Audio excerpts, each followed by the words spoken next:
Good afternoon, guys. Thanks for taking the time to be here today. Well, today we have another Gauntlet review. We're going to talk about the Gary Wines Bushcrafter made by LT Wright. Stick with me.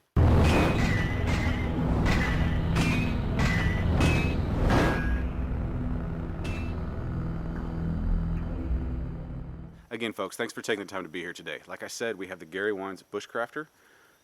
It's built by LT Wright, so we know we're in for a fun knife review today. Well, let's go ahead and get the usual suspects out of the way, and then let's go craft something. This is a bushcraft knife after all. Alright guys, quick specs on this blade. The overall length is 8 7/8 inches long. The sharpened edge itself is actually 4 1/8 inches long. The steel is 01 tool steel that is 5/32 wide. The grind is Scandi. The handle is green resin.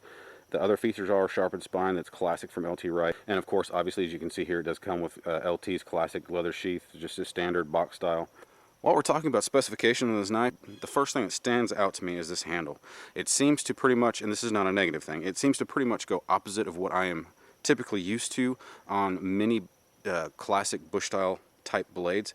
A lot of times they're fatter right in here, and at least for my large hands, leave little or nothing to hang on to in the back end, and it seems to almost be built the opposite, where there's a lot of meat back here and not as much up here. When I saw pictures of this knife, I honestly thought that was going to cause a problem. As I've been using it, it hasn't. It definitely feels different, but I like it. There's a lot of meat on this handle to hang on to. So anyway, guys, without further ado, like I said, let's get some usual suspects out of the way, and then we're going to craft something.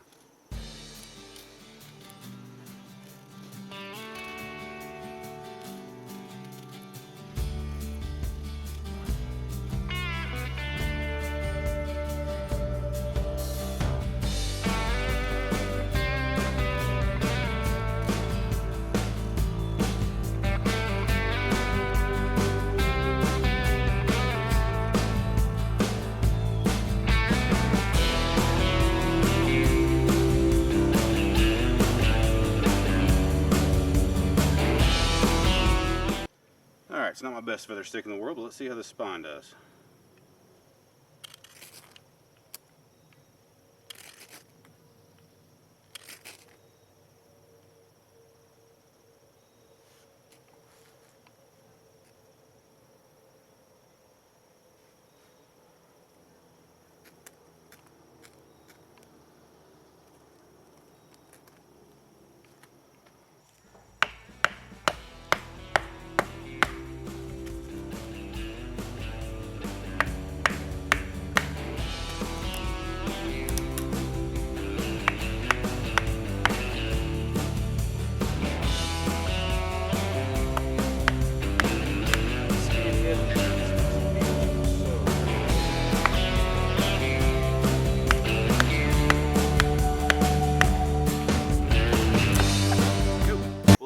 Chewed through this sapling fabulously.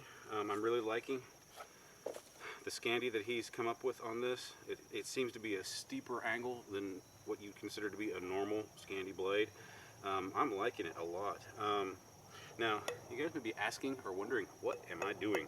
Well, fall is here, and fall is the season where I like to take my kids camping. Now, I've got a couple of girls who do not like to use the bathroom in the woods. They just don't think it's any fun whatsoever. Us guys have it easy. But anyway, so I'm making a camp chair, so to speak, with a slightly different secondary purpose.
not bad.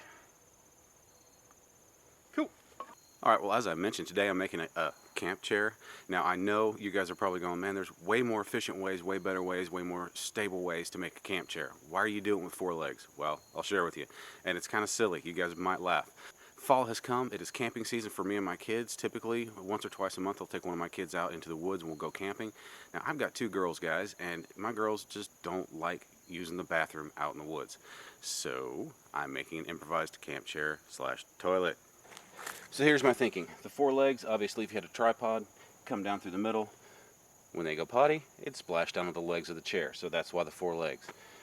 The seat up top, basically put, once I get my daughter out here this weekend, we go camping, kind of fit this to her bottom, so to speak. I'll lash down the sides and lash a removable center. And then obviously dig a hole for a latrine down the middle. So yeah, it may seem kind of silly, but I like to try to keep things, mixed up on these knife reviews, do things that I need to do anyway out in the woods, and also make it to where you guys aren't watching the same thing over and over again. So like I said, it may seem kind of silly to make a camp toilet for a knife review, but hopefully you guys enjoyed it. All right, folks, well, that just about does it for the Gary Wines Bushcrafter made by LT Wright. I know building the camp chair is kind of silly, kind of weird to do for a knife review, but I try to keep things random, try to mix things up so you guys aren't watching the same thing over and over and over again. And this is something I needed anyway. I'm planning on taking my daughter camping probably this weekend actually, and this is something she's requested. So anyway, I'll lock down this seat when I have her handy so I can get it comfortable for her little rear end. But anyway, again, just give you a look at the blade. The blade is held up fantastically through all that pounding and beating. As you can see, the knife is dirty, but there's no rolls, chips, nicks, and it's pretty much just as sharp as it was when I first started. So anyway, the knife held up. What do I like about the knife? A lot. I mean, it's made by LT Wright, so the heat treat's spot on. That spine's going to be insanely sharp. That the edge is going to have really great retention. And in my opinion, LT is renowned for creating a seemingly perfect Scandi grind on just about any width of blade. It holds up really well. It's pretty comfortable in the hand. I do wish it had a little bit more meat up here, but a handle's a very personal thing, so I can't take put any negatives to this knife as far as the handle goes. It's a good size. It fills the hand nicely. The geometry of the edge lends itself very much like a LT Wright Genesis. It has a very similar cutting profile to that. The tip, I didn't get into bow drill or notching or anything like that today, but the tip and just the way that it sweeps and comes down to a narrow edge, it digs really nice into wood, and it also allows you to get in there into the fine spots and dig out the material you need to. So I give this knife 2 thumbs up. I really like it. Like I said, the only negative, and this is just personal preference type of thing, is if it had a little bit more meat up here. I did notice some hand fatigue up in the front of my palm. The only other thing I could say about this is I wish that the edge came back about a 1/4 inch further as far as feathering goes and push cuts and finer work like that. I really like the back of the edge to be in line with the center of my forearm as I push down. So anyway, yeah, I really like the knife. I believe at the time that I'm filming this, I think it's $195. Don't hold me to that, but it's in that price range, give or take a few bucks. So anyway, guys, thanks for taking the time to be here today. I really appreciate it. If you enjoyed this review, go ahead and give it a thumbs up. It does help me out quite a bit. And if you just found it helpful, please do so as well. Guys, if you want to see what's coming down the pipeline on my side of the gauntlet, or my normal, fire stuff, cooking stuff out in the woods, just regular bushcraft type stuff, go ahead and hit that subscribe button as well. And guys, as always, please hit up the comments. Let me know what you think. I love the discussions that get started off of these. But anyway, as usual, guys, I will see you next time.